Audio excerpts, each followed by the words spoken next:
বিভিন্নভাবে জানতে পারলাম যে আমি কেন মিডিয়াতে অনুপস্থিত।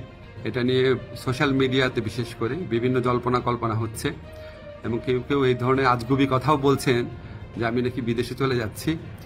আমি সবাইকে আশ্বস্ত করতে চাই যে এই ধরনের কোনো পরিকল্পনা এমনকি চিন্তাও আমার মাথায় নাই, প্রশ্নই আসে না।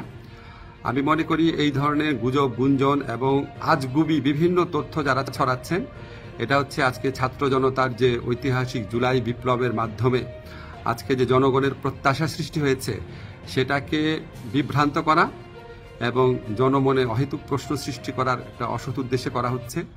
আপনারা কেউ বিভ্রান্ত হবেন না। আমি কয়েকদিন আগেও পত্রিকাতে ইন্টারভিউ দিয়েছি, তবে এটা ঠিক আমি একটু মিডিয়াতে কম আসছি কারণ আমার অনেক কাজ এবং আমার কাছে মনে হয়েছে যদি আমার কার্যক্রমে যদি কোনো অগ্রগতি হয় সেটা আমি জানাবো। অহেতুক এখন তো আমি আর টক শোয়ের মানুষ না, এখন আমাকে কাজ করতে হবে, কাজটাতে বেশি কনসেন্ট্রেট করতে হবে। তো আমার প্রবাসী কল্যাণ মন্ত্রণালয় এবং আইন মন্ত্রণালয় দুই ক্ষেত্রেই কিছু অগ্রগতি হচ্ছে। অল্প কিছুদিনের মধ্যে আপনাদেরকে অগ্রগতিগুলো জানাবো। আর এই ধরনের গুজব গুঞ্জন যারা রটাচ্ছে তাদেরকে আমি অনুরোধ করব মিনিমাম ইনভেস্টিগেশন করে তারপর এগুলি বলেন, না হলে মানুষ তো আপনাদেরকে মিথ্যাবাদী ভাববে, ঠিক না? এগুলি করা উচিত না। বাংলাদেশকে একটা নতুন বাংলাদেশ গড়ার জন্য, রাষ্ট্র সংস্কার করার জন্য আপনারা বরং পজিটিভলি আমাদেরকে সাজেস্ট করবেন, ভুল হলে বলবেন।